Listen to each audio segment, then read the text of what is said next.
Have you ever wondered what the daily grind looks like in China versus Japan?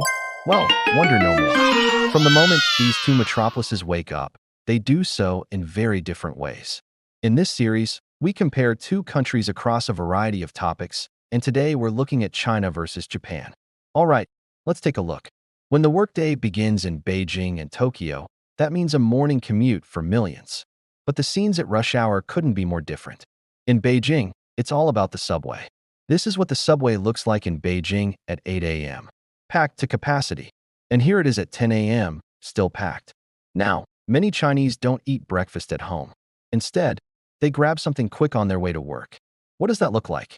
Well, here's a sampling of some breakfast items that can be found in Beijing. Baozi, jiaozi, mantu, yuan xiao, chaos ho, and of course, coffee. That last one might not have been on your list, but there are plenty of Western-style cafes in Beijing serving up the good stuff. Of course, the Chinese also have their own version of coffee. It's called kopi. Now let's head over to Tokyo and check out how the Japanese start their day. So this is what the subway looks like in Tokyo at 8 a.m. This is the subway in Tokyo at 10 a.m.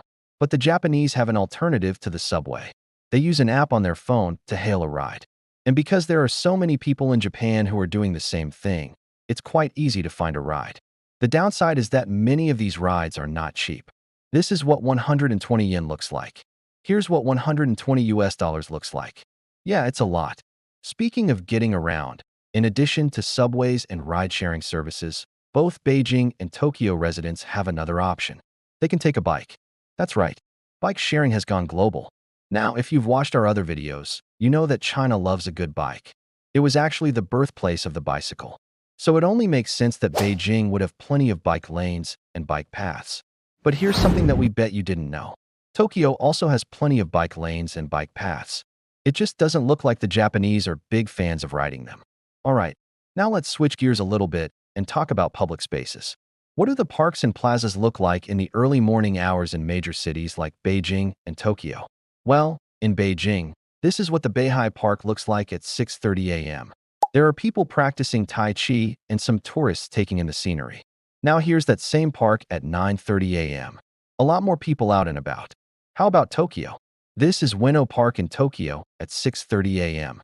Some folks doing some light jogging, and some people just enjoying the peace and quiet.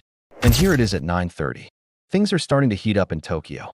As far as urban design goes, both Beijing and Tokyo have plenty of open spaces for people to relax in.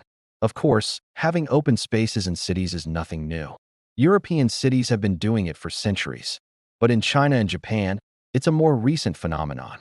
As recently as the 1980s, Beijing was full of hutongs, and the only green space could be found in people's homes.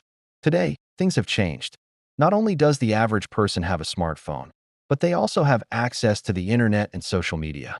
And when you put those two things together, you get a whole lot of selfies. Here's a look at some popular scenic spots in Beijing. See all those people taking pictures? Yeah, those are the selfie spots. And here's a look at some popular scenic spots in Tokyo. The Japanese are doing the same thing. Well, there you have it. That's what a typical day looks like in Beijing and Tokyo. Which one do you think is more fun? Let us know in the comments below. And while you're at it, give this video a thumbs up and subscribe to our channel for more.